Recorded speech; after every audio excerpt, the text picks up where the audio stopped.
Welcome to the African Strata, where every layer tells a new story. Support the channel.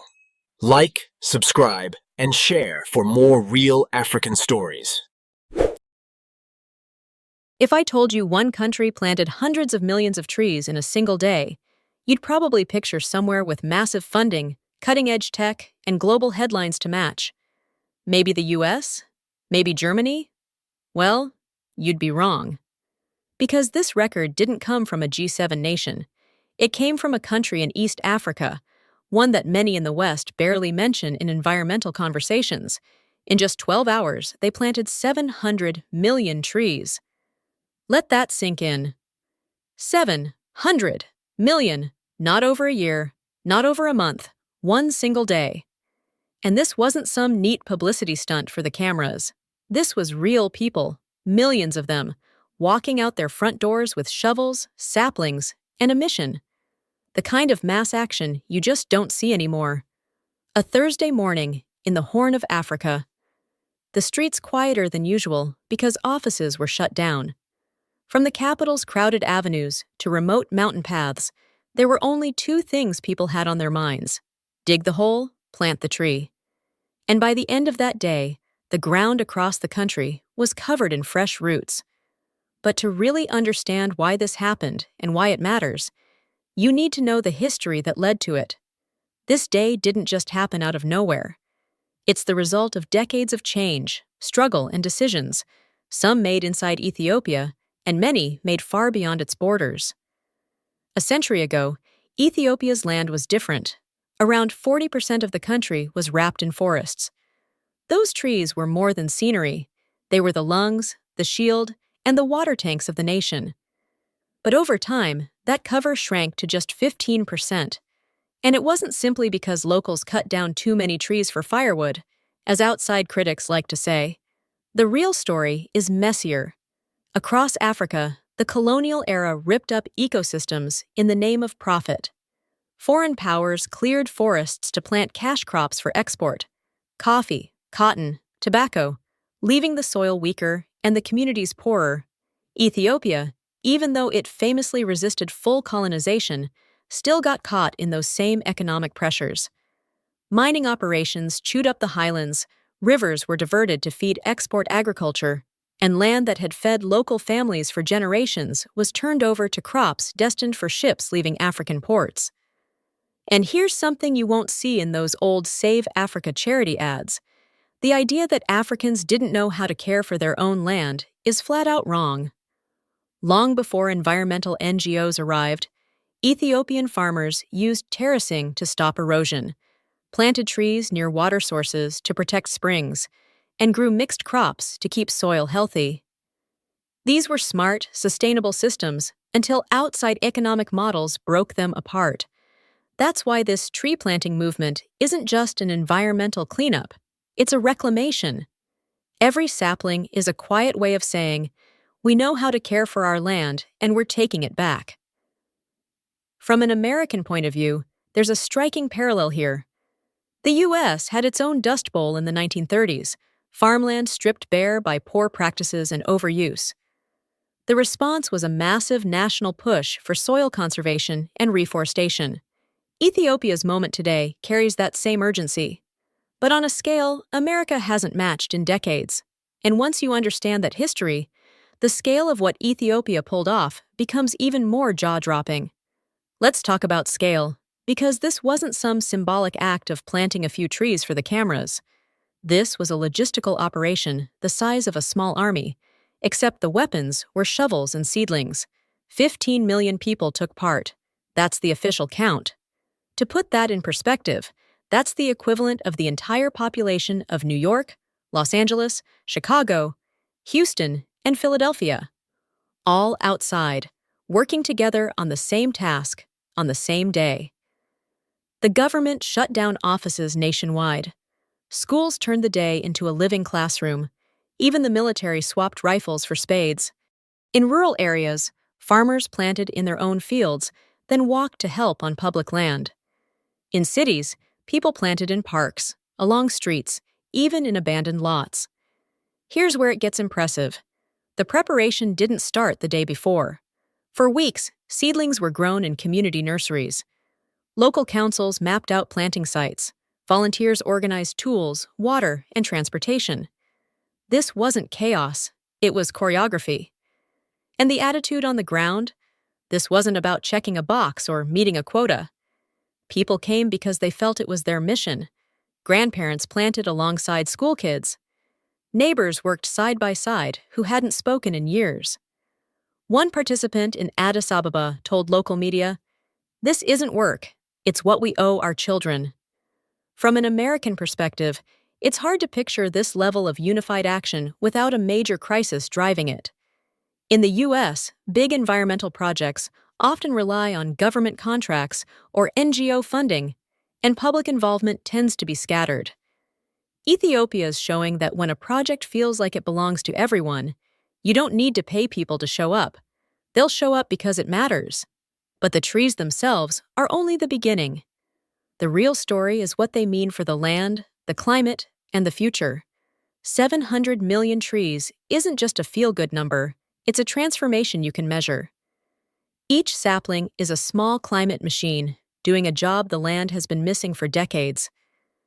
Ethiopia has faced an environmental double punch, deforestation and climate change feeding into each other. Without tree cover, the soil dries out faster, rainwater runs off instead of sinking in, and erosion strips away fertile layers. That means weaker harvests, more dust storms, and rivers running low long before the dry season ends. Trees reverse that cycle. Roots lock soil in place. Leaves slow down rainfall so it seeps deep into the ground. Shade keeps the earth cool and reduces evaporation. Over time, forests create their own microclimates, stabilizing rainfall patterns in surrounding areas. And there's the global benefit. These trees will pull millions of tons of CO2 from the atmosphere when they grow. The species planted weren't random. Local elders and agricultural experts advised on what works where.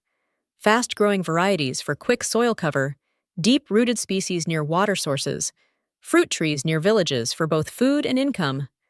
This blend means the benefits aren't just environmental, they're practical and economic. From an American point of view, it's worth noting how rare this approach is in large-scale planting drives. In the U.S., reforestation projects sometimes focus heavily on monoculture, rows of the same species, easier to manage but less resilient. Ethiopia's approach mirrors natural ecosystems more closely, giving the land a better shot at long-term recovery. And here's the twist. This isn't being treated as a luxury or an add-on. For Ethiopia, environmental restoration is central to national survival. It's about ensuring there's water for crops, stable weather for farming, and a buffer against the kind of droughts that push communities to the brink. And if the environmental gains are massive, the economic and social ripple effects might be even bigger. In Ethiopia, planting trees isn't just about restoring nature, it's about rebuilding the foundation of the economy. Over 80% of the country's workforce depends on agriculture. When forests disappeared, so did stability. Without shade, soil temperatures spike, moisture evaporates, and crops like coffee, teff, and maize struggle to survive. Here's a number that hits hard. Between 1990 and 2015, Ethiopia lost over 2 million hectares of forest. That loss wasn't just environmental, it translated directly into smaller harvests, more imports, and billions in lost agricultural revenue. Reforestation flips that equation. Shaded coffee plants produce higher yields. Windbreaks from tree lines protect cereal crops from being flattened by storms. Forests also nurture pollinators that boost fruit and vegetable production. And there's the forest economy itself: timber, honey, medicinal plants, and wild fruits that can be harvested sustainably for decades. The Green Legacy Initiative isn't just planting trees, it's planting future industries that keep money circulating in rural areas instead of draining to urban imports. Socially, the transformation is just as striking. Planting Day became a national event. Teachers planting alongside soldiers, farmers working next to university students. People who normally lived in different social worlds found themselves working shoulder to shoulder. That kind of shared action builds a sense of ownership, and when people feel the trees are theirs, they're far more likely to protect them. But here's where the controversy comes in. Critics outside the country question whether mass planting like this can be economically justified, arguing that the resources could have gone to short-term poverty relief or infrastructure. Ethiopian officials counter that there is no either-or. Without ecological stability, there's no sustainable economy to begin with. From an American perspective, this debate feels familiar.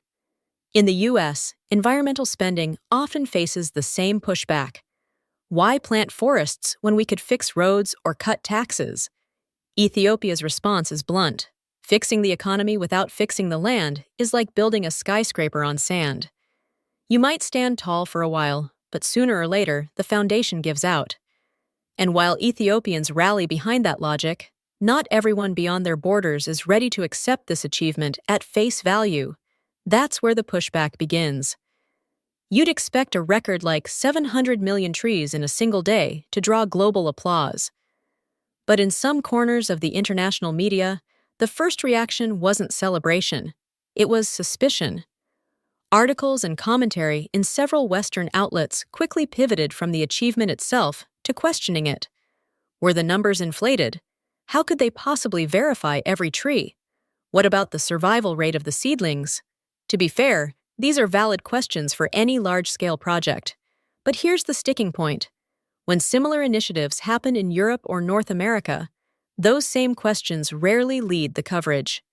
Instead, the headlines focus on the ambition and the success.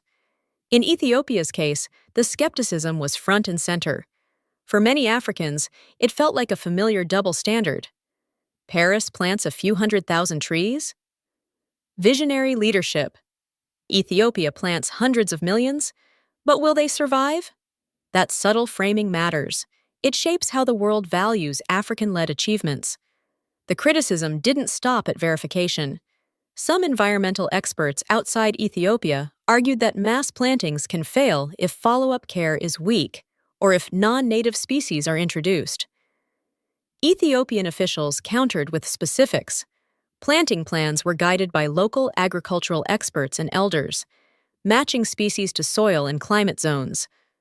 Community watch groups were organized to water and protect the young trees. And survival rates from earlier planting seasons have been monitored, showing strong results in many regions. From an American perspective, the whole thing has a familiar ring. In the U.S., climate projects are often challenged by political skeptics, not necessarily because the plan is flawed, but because the people leading it aren't trusted by certain audiences. Ethiopia's challenge is similar, but the doubters are outside the country's borders, and the distrust is wrapped up in decades of underestimating African capacity. Here's the twist. Ethiopia isn't spending much energy trying to win over the skeptics abroad. Instead, they're doubling down on their own narrative, that this is an Ethiopian-led, Ethiopian-owned achievement, and they don't need outside validation to keep going. And that confidence isn't just political, it's cultural, rooted in how Ethiopians see their relationship with the land. To understand why this movement feels unstoppable inside Ethiopia, you have to see how deeply it's tied to identity. This isn't just about planting trees, it's about affirming who they are and how they live. For centuries, Ethiopian communities treated the land as something you work with, not against. In the highlands, farmers built terraces that hugged the hillsides to stop erosion. In the lowlands, they planted shade trees to shelter crops and livestock. Around sacred springs, they maintained natural vegetation to protect the water. These weren't environmental policies in the modern sense. They were traditions passed from one generation to the next. Colonial-era narratives tried to erase that legacy, painting Africans as needing outside guidance to manage natural resources. The Green Legacy Initiative flips that script. Elders advise on tree species that fit the soil and climate. Religious leaders frame tree planting as an act of faith. Teachers fold environmental care into everyday lessons. The project doesn't replace traditional knowledge, it amplifies it. And here's the strategic brilliance. By making reforestation part of Ethiopian culture, it's harder for it to fade when political leadership changes. Leaders may come and go, but if the people see tree planting as our way, it becomes self-sustaining. From an American perspective, that's a big difference. In the US, environmental habits often move in waves, surging when there's public attention, fading when the news cycle shifts. There are recycling booms, plastic bag bans, climate marches, and then a year later, many people move on to something else. Ethiopia's approach embeds the habit so deeply that you don't have to keep reselling it. It's simply part of life. But while culture gives the movement its roots, the real fuel behind its scale is something even more powerful: community ownership. One of the clearest reasons Ethiopia could pull off a record like this is because the movement belongs to the people. The government initiated it, yes, but the engine is at the community level. Weeks before planting day, local councils didn't just hand out instructions, they sat with farmers, elders, and youth groups to plan where and what to plant. In village meetings, people discussed soil types, water access, and the long-term care each site would need. Seedlings weren't shipped in from faraway suppliers. They were grown in community nurseries, often by the very people who would plant them. And the follow-up? That's where Ethiopia breaks the pattern you see in so many large-scale planting efforts. Instead of walking away once the photo op is done, they've organized local watch groups to guard the young trees, water them through dry spells, and replace any that don't survive. In rural areas, neighbors have informal agreements to check on each other's plots. In urban spaces, schools adopt nearby plantings as living classrooms for environmental education. The result is personal ownership. These aren't government trees in the public's mind. They're our trees. And that difference is huge, because when you feel something is yours, you protect it without needing a paycheck or a permit. From an American perspective, this level of unpaid long-term care is rare. In the US, major environmental restoration projects often rely on contractors, grants, or specialized NGOs. Volunteers show up for a day, but maintenance is handled by paid crews. Ethiopia's model flips that. The community itself is the workforce, the guardians, and the beneficiaries all at once. And when a nation can mobilize that kind of bottom-up energy, it doesn't just change landscapes, it changes its position in the world. When Ethiopia planted 700 million trees in a day, they didn't just reshape their environment, they rewrote their role in global climate politics. For decades, African nations have made a straightforward argument. They've contributed the least to climate change, yet they suffer some of its harshest impacts. But wealthier nations, especially in the global north, have often responded with limited funding, tied to complicated conditions, and framed it as help. Ethiopia's record shattered that narrative. It sent a blunt message: we're not waiting for you, we're doing the work ourselves. That shift gives Ethiopia leverage. In climate negotiations, they can now point to a concrete, verifiable achievement and ask wealthier countries to match, not just in money pledged, but in results delivered. And that's a far stronger position than coming to the table as a recipient of aid. The ripple effect is already visible. Neighboring countries like Kenya and Sudan, also facing desertification, are looking at Ethiopia's model as proof that large-scale action doesn't have to be dependent on outside donors. It's sparking talk of South-South cooperation, African nations pooling resources, expertise, and manpower to solve regional environmental problems without waiting for the North's approval. From an American perspective, this is a wake-up call. The U.S. has long styled itself as a leader in environmental innovation and climate policy. But when a developing country moves faster, mobilizes more people, and achieves results on a scale you can see from space, it challenges the assumption that leadership is tied to wealth or technology. It shows that leadership, in the climate era, belongs to whoever acts decisively, and Ethiopia just set the bar high. But beyond politics, Ethiopia's example carries a set of lessons that could change how the entire world thinks about climate action. Ethiopia's tree planting drive isn't just a national success story. It's a blueprint for how massive environmental change can happen when urgency meets unity.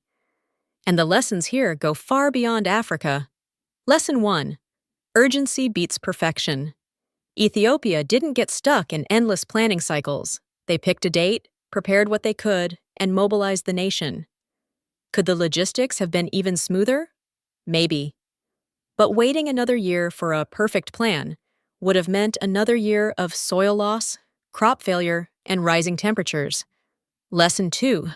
Local ownership is the secret to longevity. Most mass planting efforts fail in the years after because no one maintains the new trees. Ethiopia solved this by making planting a community responsibility from day one.